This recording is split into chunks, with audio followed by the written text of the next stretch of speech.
कचनी वन्नी सन समाज।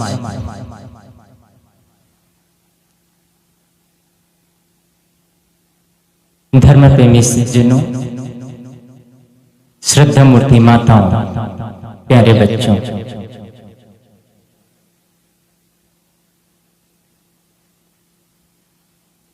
साप्ताहिक ज्ञान यज्ञ का आज अंतिम दिन।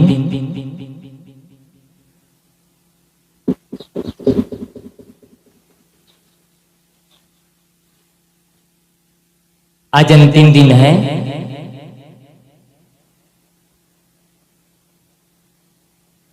इस मंच पर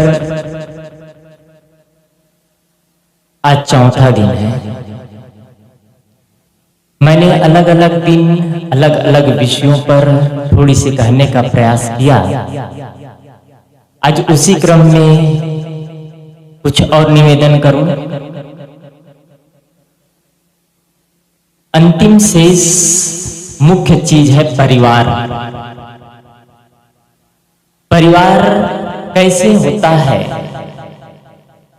जिससे सभी के मन में शांति हो, जिससे घर के बच्चे संस्कारी हो, जिससे आपस में आत्मीयता बने रहे, इसे परिवार कहते हैं। घर को स्वर्ग कैसे बनाएं? मैंने कहा था पहले ही दिन भूमिका में कई विषय बताया था, लेकिन कुछ ही विषयों पर चर्चा हुई। आइए, परिवार सप्ताह में 7 बार होता है, सोमवार से लेकर के रविवार, और 8वां वार है वो सबसे महत्वपूर्ण है परिवार।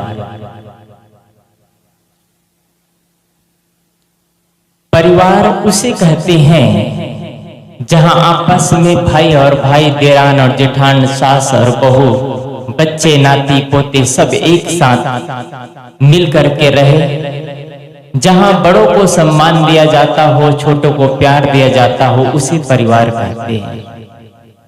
जहां भाई और भाई, देरान और जेठान, सास बहू मिलकर एक साथ दोपहर का भोजन हो, मानो उस घर में रोज होली का त्योहार है। जिस घर में सभी मिल करके एक साथ दोपहर का भोजन हो, मानो उस घर में होली का त्योहार है।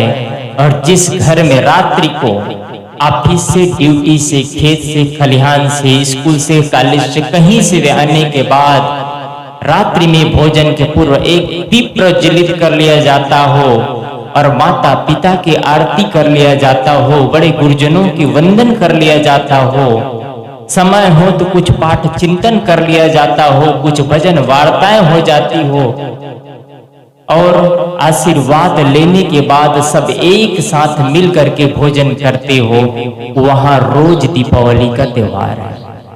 आप लोग साल में एक बार मनाते हैं, साल में एक बार होली मनाते हैं, साल में एक बार दीपावली मनाते हैं, लेकिन जिस घर में परिवार होता है, जिस घर में घर होता, जिस मकान में मकान घर में तब्दील हो जाता है, वह घर में प्रेम बढ़ जाता है। मकान बनाया बुनाया मिल सकता है, आप अच्छे से अच्छे मकान खरीद सकते हैं पैसा से, लेकिन घर नहीं खरीद सकते पैसा से। मकान कोई टेंडर से बनवाया जा सकता है, मकान कोई ठेकेदार से बनवाया जा सकता है, लेकिन घर कोई ठेकेदार नहीं बना सकता है। घर तो बनता है आपसी प्रेम से। मकान को सजाने से मकान सस्ता है, लेकिन घर में तब्दील नहीं होता। एक आदमी घर में प्रवेश करता है, डाइनिंग रूम, बेडरूम, मकान सजा है, फॉल सीलिंग लगा है, टाइल्स लगा है, ये मकान सजा है, घर नहीं सजा है। जब किसी घर में विवाद स्थिति आती है, तब क्या कहते हैं लोग? मकान टूट करके बिखर गया। ये सब तो कोई नहीं कहते हैं, मकान नहीं टूटता है। लोग क्या कहते हैं? घर टूट करके बिखर गया। घर टूट करके बिखर गया। घर को तोड़ना और जोड़ना आप हम सबके हाथ में रहता है। इसलिए हम इतना सुंदर परिवार बनाए, इतना सुंदर माहौल बनाए, जहां अपनापन हो, जहां प्रेम हो, जहां बड़ों को सम्मान मिलता हो, जहां छोटों को प्यार मिलता हो, उसे परिवार कहा जाता है, उसे घर कहा जाता है। सबके पास वो शक्ति नहीं कि बड़े बड़े बिल्डिंगें ठोक सके, बड़े बड़े मकान बना सके, लेकिन सबके पास वो शक्ति है कि घर सब बना सकते हैं, घर सब बना सकते हैं। घर बनता है एक एक क्रियाकलाप से, घर बनता है एक एक व्यवहार की मधुरता से, घर बनता है अपने किए हुए पर गलतियों पर पश्चाताप करने से और बड़ों को सम्मान करने से। घर बनता है कभी हमारी गलती नहीं है पर भी उन गलती को कूट कर जाने से घर बनता है। हमारी गलती नहीं है, मैं क्यों चुप रहूं, इससे घर टूटता है, घर बिखरता है। घर बनाना है, घर बसाना है, घर को निर्माण करना है, घर सुंदर रखना है, घर सजा करके रखना है, तो कभी कभी बड़ों का सहना पड़ता है, कभी कभी छोटों को सहना पड़ता है। और खास घर के मुखियाओं को ज्यादा सहना पड़ता है। सब तरफ से उनको भार डाला जाता है, सब तरफ से सहना होता है। उधर से छोटी बहू कहेगी, इधर से बड़ी बहू कहेगी, इधर से मंझली बहू कहेगी, उधर से वो बेटा कहेंगे, कभी वो बेटा कहेंगे, सबका सुनना पड़ेगा, तब घर बनता है। और हम चाहे कि ना सुने तो घर नहीं बन पाए। घर तो सौभाग्यशाली लोग बनाते हैं। और माताओं से निवेदन करूंगा कि आपका घर बनाने और बिगाड़ने में सबसे ज्यादा आप लोगों की भूमिका होती है। यदि बहू और बहू में आपस में, देरान और जेठान में और बहुओं में ताकत हो, आपस में प्रेम हो, तो किसी का नहीं चलेगा वहां, ना कोई ससुर का चलेगा, ना कोई सास का चलेगा। लेकिन आपस में देरान और जेठान और सास बहू में सांप और नेवली का टक्कर चल रहा है, घर नहीं बनता है। घर वैसे में नहीं बनता है। आपकी बेटी तो आपकी ही बेटी है। जब आपको महसूस हो जाए, आपके घर में आए हुई बहू को महसूस हो जाए कि असली माँ बाप सच में मेरे असली माता पिता मेरे सास ससुर है, उस दिन आप एक सासू माँ नहीं रहती बल्कि एक घर की माँ बन जाती। ये प्रकृति का नियम है। जब समुद्र में तरंगायित होती है पानी, तो तरंग लहरें आती है, तो नजदीक के गड्ढों को पहले भर के आगे बढ़ती है लबालब करके, तब दूर के गड्ढों को भरती है। लेकिन आदमी की प्रवृत्ति कैसी है? दूर का ढोल सुहावन। वो माँ जो कोसों दूर छोड़ आई है, उससे आत्मीयता होती है, उससे प्रेम होती है। वो बेटी जो छोड़ करके ससुराल चली गई है, जो कभी कभी घर में आएगी, उनसे बड़े प्यार से बात करेगी, उनसे बड़े लगाव से बात करेगी। लेकिन जो बहू घर में है, जो साथ निभाएगी, मरते दम तक वो मुंह में पानी डालेगी, उनको कितना साथ देते हैं, उतना उनको कितना सम्मान देते हैं। उस बहू को आप कितना सम्मान देते हैं जो आपके साथ हर पग पग पर आपके साथ में रहेगी। आप चाह करके अपनी बेटी को कहेंगे कि बेटी एक सप्ताह से 10 से 11 दिन रह जाओ, नहीं रुक सकती, वो चले जाएगी, लेकिन आपकी बहू आपके साथ रहेगी। कितना आप प्यार करते हैं बहू से। इसका मतलब ये नहीं कि एक तरफ से ही ताली बजती है। बहू का कर्तव्य बनता है कि उस माँ के लिए समर्पण हो, उस दादी माँ के लिए समर्पण हो, जिन्होंने एक अखपाई जोड़ा, रात और दिन खेतों में, खलिहानों में, ऑफिस में, नौकरी में, व्यापार में, बट्टा में एक मिनट समय का दोहन किया, एक रुपये पैसा जोड़ा और सारे संपत्ति अपने बहू और बेटे को अर्पित कर दिया। क्या कभी इतना अधिकार नहीं कि आपको आपके सासू माँ, आपके ससुर जी डांट सके? क्या इतना अधिकार नहीं है? जो सुख उन्होंने नहीं भोगा था, जैसे सुविधाएं उन्होंने नहीं भोगा था, उन सुख और सुविधाएं आपके लिए मौजूद कर रहे हैं, आपके लिए अपनी सारी संपत्ति दांव में लगा देते हैं। क्या इतना अधिकार नहीं कि आपके सासू माँ, आपके ससुर जी आपको कभी डांट सके? और इतना अधिकार ये नहीं है तो आपका उस घर में अधिकार नहीं है। मैं क्षमा चाहता हूं, लेकिन कटु सत्य है। यदि इतना अधिकार उस सास और ससुर को नहीं है तो आपका उस घर में अधिकार नहीं है। आप किस रिश्ते और नाते से उस घर में टिकेंगे? आप महसूस करिए। इसका मतलब ये नहीं कि आपकी बहू है तो आप डांटते भी रहे। कभी उनकी गलती हो जाती है, उन गलती को क्षमा भी करें। जब शादियां होती है, अपने बेटों के शादी करते हैं, बड़े बड़े ढोल बजा करके सजा करके 40,000 50,000 70,000 के डीजे बजा करके बड़े स्पेशल ढंग से स्वागत करके घर में बहू को आप लाते हैं। उस दिन तो ढोल बजाए, अब ढोल नहीं तो बहू का ही ढोल मत बजाते रह जाना। नीति यही होता आता है कई घरों में। आपका घर है, आपको बनाना है। आज सुंदर परिवार मिला है, आज सुंदर समाज मिला है, आज हमको सुंदर विचार मिला है, हमारे पास भ्रांतियां नहीं है, हमारे पास कर्मकांड नहीं है। आज अवसर मिला है, आज अवसर मिला है माता पिता की सेवा करने का, आज अवसर मिला है आपस में देरान जेठान सास बहू साथ में रहने का। जिसके माँ बाप नहीं हो माँ बाप के लिए तरसते हैं, जिसके बच्चे नहीं हो बच्चे के लिए तरसते हैं, और जिसके बच्चे हो जाते हो बच्चे से नफरत करते हैं। जिसके माँ बाप होते हो माँ बाप को वृद्धाश्रम में भेजते हैं। कितनी कटुता है आदमी की। जिस माँ बाप ने जन्म दिया, जिस माँ बाप ने एक अक्पाई जोड़ा, जिस माँ बाप ने गीले में सो करके सूखे में सुलाया, उन्हीं माँ बाप को तिरस्कृत करते हैं, उन्हीं माँ बाप को कटुता सहना पड़ता है। और इसमें कुछ गलती माता पिता की भी होती है। जो बातें नहीं बोलना चाहिए ऐसे बातें अपने बच्चे के पास बड़ बोलते हैं। वाणी संयम पर उस दिन मैंने काफी देर तक कहा था। कभी लगता है कि मेरे ना बोलने पर मेरी गलती नहीं है, मुझे दोषारोपित किया जा रहा है, और मेरे ना बोलने पर यदि रिश्ते मीठे बनते चले जा रहे हैं, मेरे ना बोलने पर भी परिवार में एकता बनी रहेगी, तो अपनी गलती नहीं होते पर दोषारोपित कोई कर रहे तो मत बोलो, सह जाओ। आपका घर स्वर्ग बन जाएगा, आपका घर स्वर्ग बन जाएगा। परिवार ऐसे नहीं बनता है। जब कभी कभी आदमी मीठा खाना शुरू करता है तो मीठे मीठे से उब जाता है, तो कभी खराब ही ले लिया करता है। आपस में परिवार में प्रेम चलता रहता है, कभी कभी कटुता आ जाती है। जहाँ 4 बर्तनें रहती है वहां बर्तनों में आवाज आ जाया करती है। उसको संभालना आपके हाथ में है, आपके हाथ में है।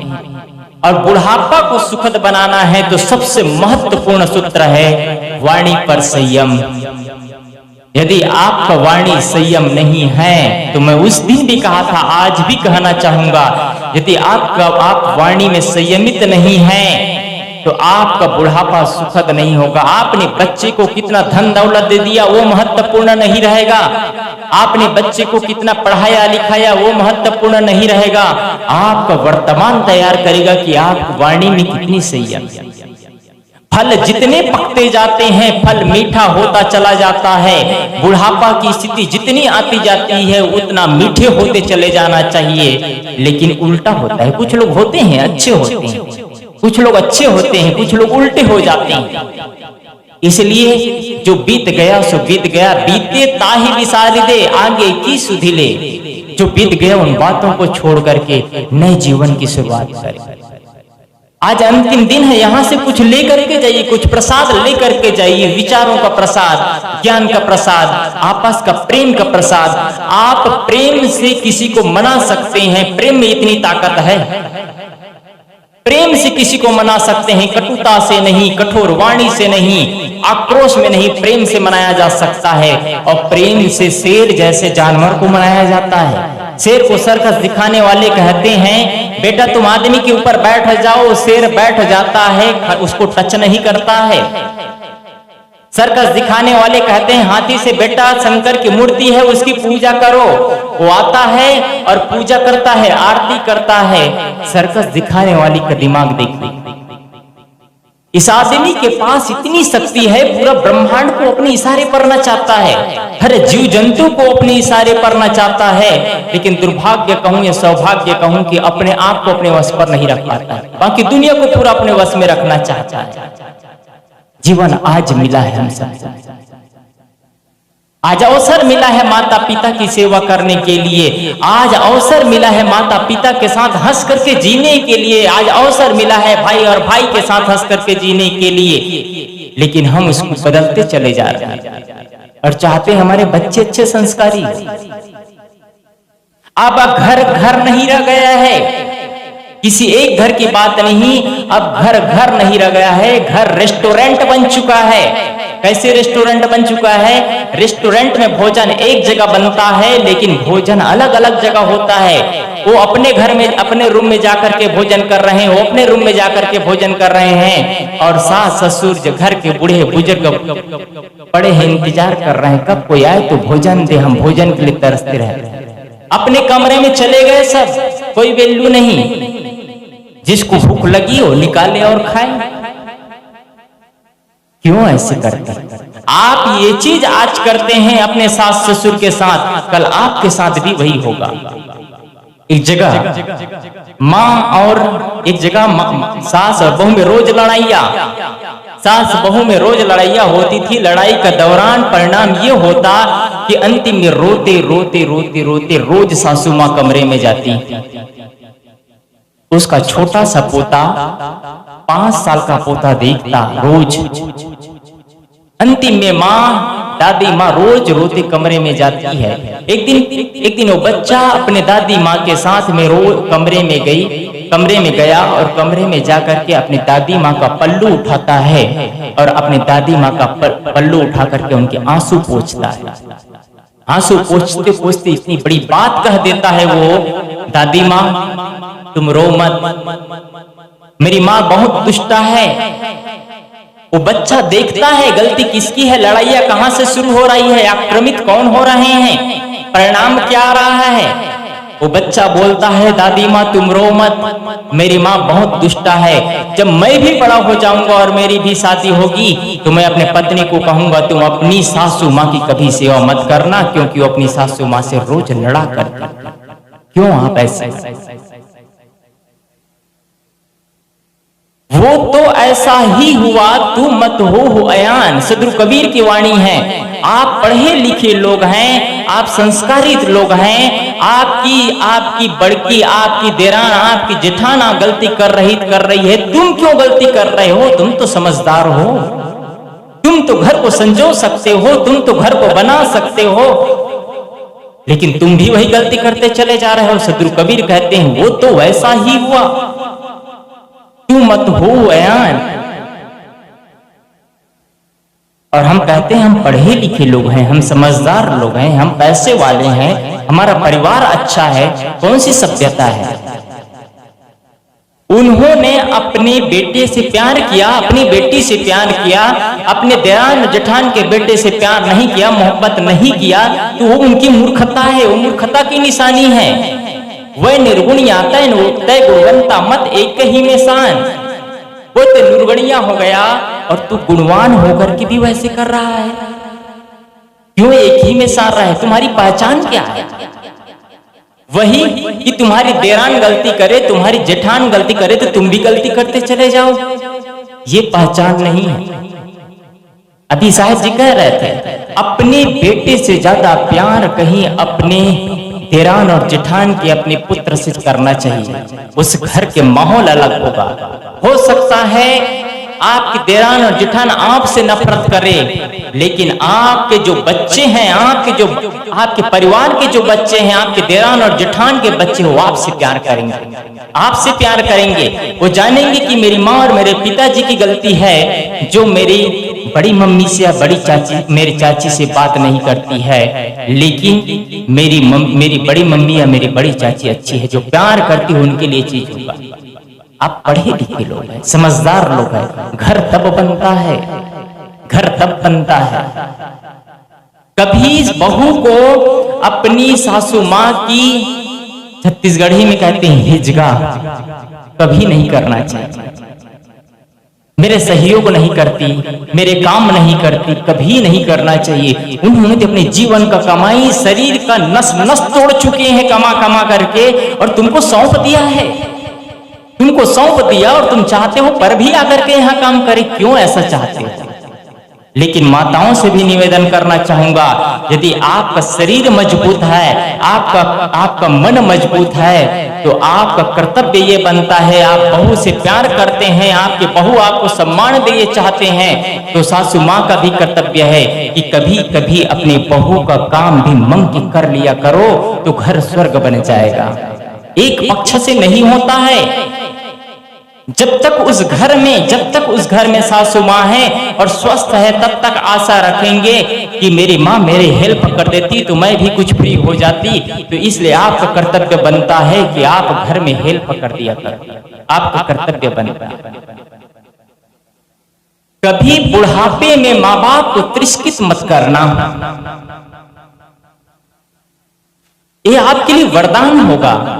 बुढ़ापे में माँ बाप को कभी तिरस्कृत मत करना। एक जगह की बात है, एक जगह बुढ़िया माँ करीब 80 साल की अवस्था रही होगी, जर्जरता की अवस्था थी, शीतलता की अवस्था थी, चमड़ी में सीकन आ गया था, जैसे उनका शरीर मुलायम सा शरीर हो गया था, एकदम शरीर सिकुड़ चुका था। उस अवस्था में सासू माँ को बड़े प्यार से एक बहू नहला रही। उधर से एक संत गुजरते हैं। संत ने देखा बुढ़िया माँ की स्थिति इतनी नाजुक, इतनी शिथिल हो चुका है चमड़ी, यदि जोर से कलाई पकड़ा जाए तो कलाई की चमड़ी छिल सकती, इतनी शिथिल शरीर हो चुका था, इतना नाजुक शरीर। उसको बड़ी प्यार से एक बेटी नहला रही थी। एक संत गुजरते हैं, उधर से पूछते हैं, बेटी क्या तुम्हारी माँ है? बड़े प्यार से नहला रही हो, इतना नाजुक सा शरीर, बड़े प्यार से धीरे से आहिस्ता से तुम इसकी सेवा कर रही हो। वो बेटी बोलती है, महाराज जी मेरी माँ नहीं, मेरी माँ से बढ़कर के रिश्ता है। उनको रहा नहीं गया, माँ से बढ़कर के पवित्र रिश्ता क्या हो सकता है। पुनः कुछ पढ़ते हैं, क्या तुम्हारी सासू माँ है? वो बेटी बोलती है, नहीं महाराज जी मेरी सासू माँ नहीं, उससे बढ़कर के रिश्ता है।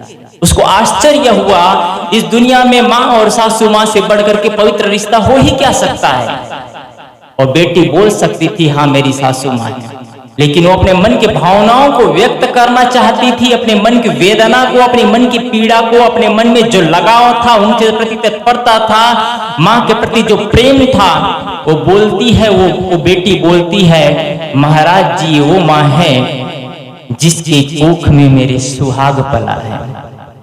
सोचिए, क्या इतना प्रेम होगा तो कभी सास और बहू में लड़ाई हो? वो बहू बोलती है, महाराज जी वो माँ है जिसके कोख में मेरे सुहाग पला है, जिसके बदौलत आज मैं इस घर में टिकी हूँ, जिसके बदौलत आज मेरे माथे पे सिंदूर है, जिसके बदौलत आज मेरे कलाइया में चूड़ियां है।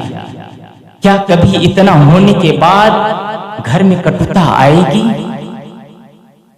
घर को स्वर्ग बनाना आपके हाथों में है। आपके पैसा से घर स्वर्ग नहीं बनता, गाड़ी और धन और दौलत से घर स्वर्ग नहीं बनता, घर आपके प्रेम से बनता है। बांट सको तो बांट लो, आज मिला है प्रेम, प्रेम जितना बांटो उतना विस्तृत होता चला जाता है। प्रेम को जितना बांटो उतना विस्तृत होता चला जाता है, खजाना भंडार बढ़ता चला जाता है। प्रेम बांटने वाले ही जानेंगे कितना होता है प्रेम। एक जगह एक सासू माँ रोज अपने घर के काम काज करती, बहू के साथ मस्त रहती। हुआ क्या ये कि उनको कपड़ा लेना था, तो कपड़े लेने के लिए जब भी अपने बहू के लिए कपड़ा लेना होता था तो उनकी बहू कपड़ा लेने, उनके सासू माँ कपड़ा लेने के लिए जाती और अच्छे से अच्छे साड़ी खरीद करके आती। लेकिन एक दिन उनकी बहू गई और पूछती है, माँ तुम कौन सी दुकान में जाती हो, वहां से मुझे कुछ कपड़े लेना है। वो बोलती है, तुम उस दुकान में चले जाओ और कपड़े ला लेना। वो दुकान में जाती है बहू और सेठ जी से कपड़ा मांगती है। वो शुरुआत करती है कपड़ा देखना, रेट पूछती, इसका रेट क्या है, इतना रेट 5000, 4000, 3000, 2000, 1000, 500 दिखाना शुरू करती है। दिखाते, सेठ जी दिखाते हैं, बहू देखती है। वो सेठ जी पूछते हैं, आप किसके यहाँ से आए? वो अपने सासू माँ का नाम बताती है। सासू माँ का नाम बताते ही सेठ जी जान जाती है। सेठ जी जान जाता है और सेठ जी कहता है, एक काम करना, मैं साड़ी आपको दिखा चुका हूँ, रेट भी बता चुका हूँ, लेकिन कपड़े को रहने दो, तुम अपने सासू माँ को भेजना। उनकी सासू माँ आती है और सेठ जी से कहती है, तुम सेठ जी अच्छे से अच्छे साड़ी दिखाना। और सेठ जी अच्छे से अच्छे साड़ी दिखाता है और अच्छे साड़ी ले जा करके अपने बहू को देती है माँ, सासू माँ। उसके बाद उसकी बहू बोलती है, माँ इतनी कीमती साड़ी तुमने क्यों लाया? बहू उसकी माँ बोलती है, बेटी साड़ी कीमती नहीं है, तुम कीमती हो, तुम्हारा महत्व है, साड़ी का महत्व नहीं है। तुम जितने अच्छे कपड़े पहनते हो, जितना सभ्य लगते हो, मुझे पैसा का मोह नहीं है, तुम उतने अच्छे लगते हो। बहू बोलती है, माँ मुझे घर पे ही रहना है, घर में रहने के लिए साड़ियाँ चाहिए थी, मुझे कोई टाके झाल में नहीं जाना है, कोई पार्टी में नहीं जाना है, उसके लिए साधारण से कपड़ा से काम हो जाता, तुमने इतनी महंगी साड़ी क्यों ला दी? इधर से माँ उधर बोल रही, कितना प्रेम है, क्या इतना प्रेम होने में घर में नरक बनेगा? घर को आपको सजाना है, घर को आपको संवारना है, और जिस घर में इतना प्रेम होगा उस घर के बच्चे संस्कारित कैसे नहीं होंगे? जिस घर में आपस में देरान और जेठान में प्रेम हो, यदि कभी गलती से देरान जेठान गलत है तो उनसे प्रेम नहीं कर सकते, मत करो उनसे प्रेम, लेकिन उनके बच्चे से कभी नफरत का बीज मत बोना, क्योंकि आप उनके साथ नफरत के बीज बोओगे और परिणाम फसल आपको काटना पड़ेगा। आप नफरत और के फसल काटेंगे। जी बीज आपने बोया है ना, आपने नफरत का बीज बोया तो नफरत का फसल आप काटेंगे। जीवन की परिभाषा ये कहता है, आप दूसरे के जीवन में यदि कटुता का बीज बोते हैं तो अपने जीवन में कटुता का फसल काटते हैं, अपने जीवन में नहीं, दूसरे के जीवन में जो बोते हैं अपने जीवन में काटते हैं। ये अध्यात्म की परिभाषा कहते हैं। और जो इस परिभाषा का अर्थ समझ जाएगा वो आदमी कभी किसी के साथ कटुता का व्यवहार नहीं करेगा, कभी किसी के साथ नफरत नहीं करेगा। इसलिए आपको अपना घर बनाना है।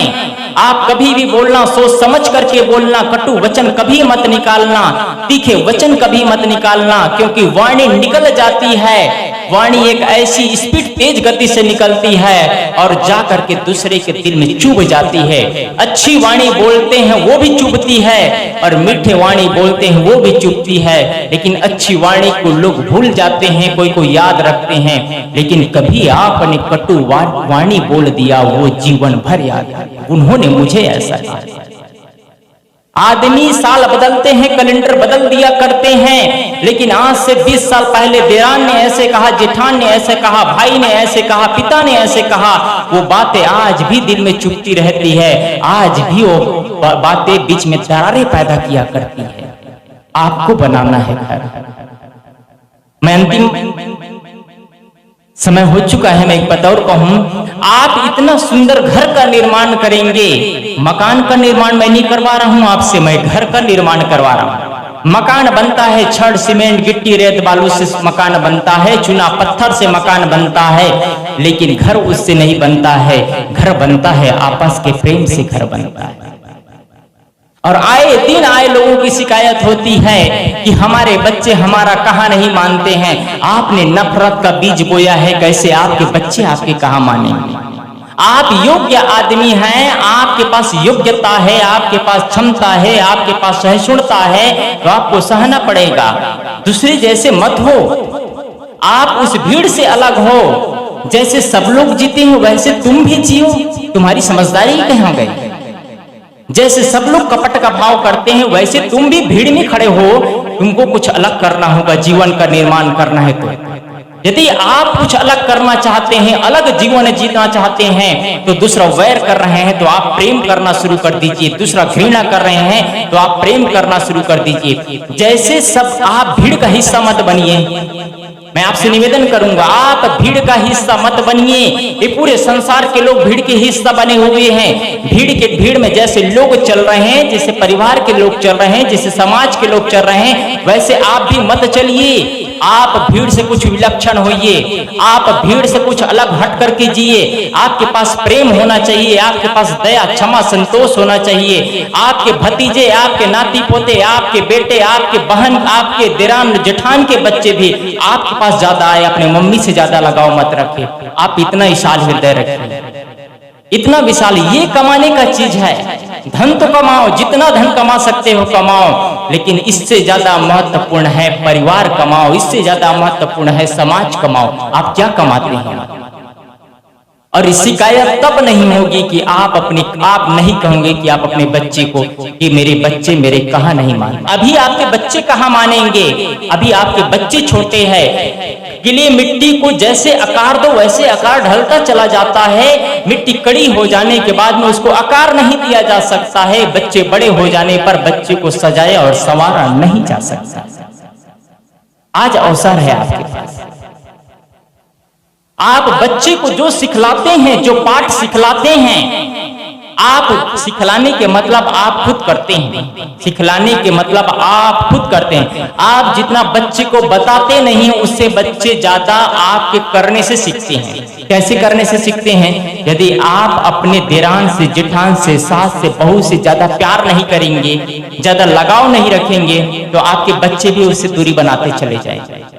आपके बच्चे भी उससे दूरी बनाते चले जाएंगे। हर लोगों की शिकायत होती है हमारे बच्चे कहाँ नहीं मानते हैं, और मैं देखता हूँ अधिकतम लोग की शिकायत है। और मैं सबसे कहता हूँ कि आपके बच्चे आप कहते हैं उससे ज्यादा मानते हैं। क्यों इस चीज कह रहा हूं? क्योंकि आपने सिखाया धन कैसे कमाना है। आपके बच्चे, आपके पास में 10 एकड़ कर जमीन है तो 15 एकड़ करने का ताकत रखते हैं आपके बच्चे।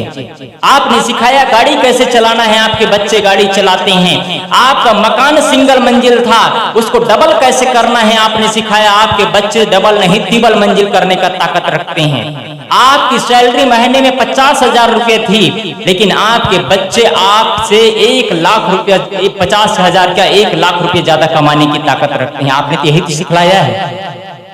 कब प्रेम की परिभाषा सिखलाया आपने? कब दया और क्षमा का, संतोष का परिभाषा सिखलाया आपने? कब बच्चों को कभी अनाथालय में ले गए? कब बच्चों को वृद्ध आश्रम में ले गए? कब बच्चों को आश्रमों में ले गए जहां संत खुद का निर्माण करते हैं, सेवा सुविधाएं और साधना के बल पर, तपस्या के बल पर खुद के जीवन को कैसे तराशते हैं? कब आपके बच्चे सीखे हैं चीज? आपने सिखलाया ही नहीं। आप कभी आश्रमों में गए ही नहीं। आश्रम के नाम सुनते ही वहां क्या मिलेगा? वहां जाने से क्या फायदा है? आज जो दुख भरी जिंदगी जी रहे हैं, आज जो तकलीफें आ रही है, आज जो आपके पास समस्याएं आ रही है, यही का कारण है कि आपने कभी आश्रम नहीं गए, कभी वृद्ध आश्रम नहीं गए, कभी अनाथालय में नहीं गए, वहां दान धर्म की परिभाषा नहीं जाने, कभी गरीबों को, कभी अनाथों का सेवा नहीं किए, तो आपके बच्चे क्या जानेंगे? आपके बच्चे पैसा जोड़ना जानेंगे, क्योंकि आपने सिखाया है, आपने सिखाया है कि जीवन का निर्माण कैसे किया जाता है। आपने कभी बताया है? आपने कभी परिवार में बैठ करके बच्चों को बताया है कि माता पिता की आरती कैसे करना चाहिए? एक चीज और कहूं, बुढ़ापे में आपके माँ बाप को आपकी धन संपत्ति नहीं चाहिए, बुढ़ापे में आपके माँ बाप को आपका प्यार चाहिए। कितना प्यार करते हैं आपके घर में देवी देवता होगा उसकी पूजा कर लेते हैं आप जिस मत पंथ को मानते हैं, जिस संप्रदाय से जुड़े हैं, जिस मजहब से जुड़े हैं, उसकी पूजा कर लेते हैं। मैं कहता हूं सेकेंडरी है, प्राइमरी नहीं है। आपके असली देवी देवता आपके माता पिता है। क्या आपके घर में उस माता पिता की आरती होती है? जिस माँ बाप ने हमको बनाया, जिस माँ बाप ने हमारा खुद का निर्माण किया, उस माँ बाप की घर में आरती और पूजा कभी नहीं होती है। उसकी पूजा और आरती होती है जिसको आपने खुद निर्माण किया है। करिए, मैं मना नहीं करता, लेकिन पहली पूजा के हकदार माँ बाप है, आपके घर में कभी नहीं होती। फिर क्यों कहते हैं कि आपके बच्चे कहाँ नहीं मानते? क्यों शिकायत करते हैं? बच्चे बैठे हैं बगल में, पिता पाउच फाड़ता है, गुटखा हजम कर जाता है। बुढ़ापे की स्थिति आ गई है, गुटखा चबाया नहीं जा रहा है, हथौड़ी से कूट लेता है, तब हजम करता है, जहर को अंदर डालता है। फिर क्यों कहते हैं कि मेरे बच्चे बीड़ी सिगरेट तंबाकू गुटखा खाते हैं? आप तो सिखलाए हैं, उसको कोई दूसरा सिखलाया है। आप अपने बच्चे को संस्कारी बनाइए, संस्कारी बनाइए। कभी आप किसी का निंदा चुगली मत करिए। निंदा चुगली करके अपने अंदर जहर भरना और दूसरे के अंदर जहर भरना प्रेम से रहने का तरीका है। जो बीत गया सो बीत गया। मैं एक चीज और कहूंगा,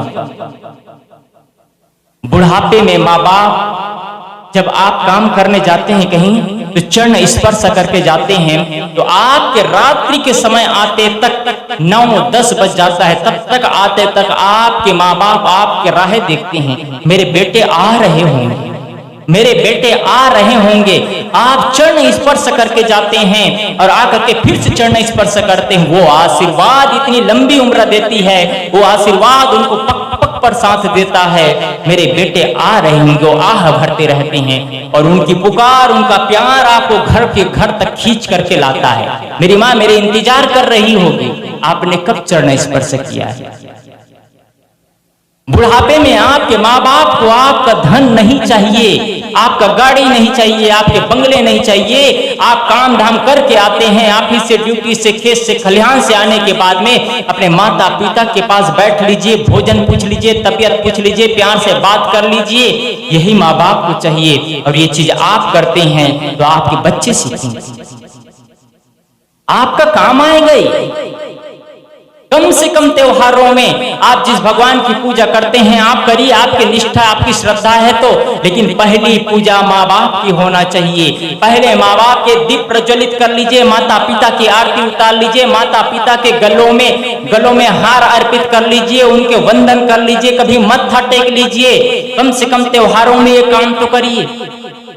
जिस देवी देवता की पूजा करते हो आपकी आस्था है, और उस आस्था के बल पर आपको ताकत मिलता है, वो देते नहीं है, कड़वा सत्य है। लेकिन पूजा करते हो गलत भी नहीं है, क्योंकि कम से कम उसकी पूजा करते हैं तो सही काम में जुटे रहें, उसको आपकी आस्था से ताकत मिलता है। लेकिन ऐसे भगवान की भी पूजा करिए जो आपकी आस्था के साथ साथ देते भी हैं। विषम परिस्थिति में माँ बाप आपके साथ खड़े होंगे, आप आशीर्वाद मांगेंगे, आप उनके चरणों में झुकेंगे, खुश रहो बेटा का आशीर्वाद देंगे। कभी कभी आपके घर में कुछ हो जाए तो एक निवेदन और करूंगा कि कभी वार्ता बंद मत करिए, चाहे जो हो जाए, लेकिन वार्ता कभी बंद मत करना। वार्ता बंद करेंगे तो घर टूटने में देर नहीं लगेगी। पति पत्नी में एक बार ऐसा हुआ, आपस में दोनों में चर्चाएं नहीं होती थी, आपस में दोनों में चर्चाएं नहीं होती थी। एक दिन हुआ क्या कि पति को जाना था ड्यूटी, जब भी काम रहता पत्नी को तो अपने पति को एक पत्र लिख दिया करता कि ये जी मेरे पास ये सामान नहीं, ये सामान नहीं, ये सामान नहीं, तुम ला देना। उनका पति रोज ला देता। और एक दिन उनके पति को सुबह सुबह 4-5 बजे का ट्रेन पकड़ना था और वो अपने पत्नी को पत्र लिखता है कि जी मुझे सुबह के 5 बजे जाना है, ऑफिस ड्यूटी काम है, मुझे सुबह के 4 बजे उठा देना। वो पत्र लिखता है और अपने पत्नी के सिराने पर रख देता है। उनकी पत्नी सोते समय देखती है और सो जाती है। सुबह 4 बजते ही क्या करती है, अपने पति को उठाती है? नहीं, वो भी एक कलम और कागज लेती है और एक पत्र लिखती है, ए जी सुबह के 4 बज गए हैं, तुम उठ जाओ, और अपना काम धाम में लग जाती है। रोज सुबह 6 बजे उठने की आदत, 4 बजे कहां से उठे? देखता है 6 बज गया, उनकी ड्यूटी का समय गलत हो गया और बड़बड़ शुरू कर देता है, इतना मूर्ख है, पागल है, मुझे उठाया नहीं, कैसा इंसान है। लेकिन ऐसे पलट करके देखता है तो लिखा पड़ा है, ये जी सुबह के 4 बज गए, उठ जाओ। इसलिए कभी ऐसे मत करना कहीं अपनी जीवन की नौकरी धो बैठो, कभी ऐसा मत करना कि अपने जीवन में आय का साधन होगी समाप्त कर जाओ, अपने बीच में नफरत का बीज बोलो। इसलिए आपको अपने ही घर को स्वर्ग बनाना है, सुंदर जीवन का निर्माण करना है, अपने घर को सजाना है, अपने घर को सुंदर बनाना है, अपने ही जीवन को तराशना है। आप अपने बच्चों से प्यार करें, माँ बाप से प्यार करें और अपने नहीं अपने सब बच्चों से प्यार करें। ये पढ़े लिखे और शिक्षित लोगों का काम है। बाकी तो गया काम से अपनी जिंदगी को नरक बनाते हैं, औरों की जिंदगी को तबाह कर देते हैं। इसलिए सुंदर जीवन का निर्माण करें और सुंदर जीवन को सजाएं। मैं आप लोगों के बीच काफी देर से बोल रहा हूं, आप लोगों का प्यार, आप लोगों का सम्मान, इसी घर से, इसी परिवार से, इसी समाज से मैं निकला हूं और आप ही लोगों से सीखा पढ़ा जाना, उसी को आप लोगों के बीच कुछ कहने का प्रयास किया। शायद मैं जितना जानता हूं उससे कई गुना ज्यादा आप सब जानते हैं, पर भी आप लोगों ने मुझे इतना प्यार से सम्मान से बुलाया। मैं आप सबका आभारी हूं, आप सबको मैं सादर प्रणाम करता हूं। बोलिए सद्गुरुदेव की जय।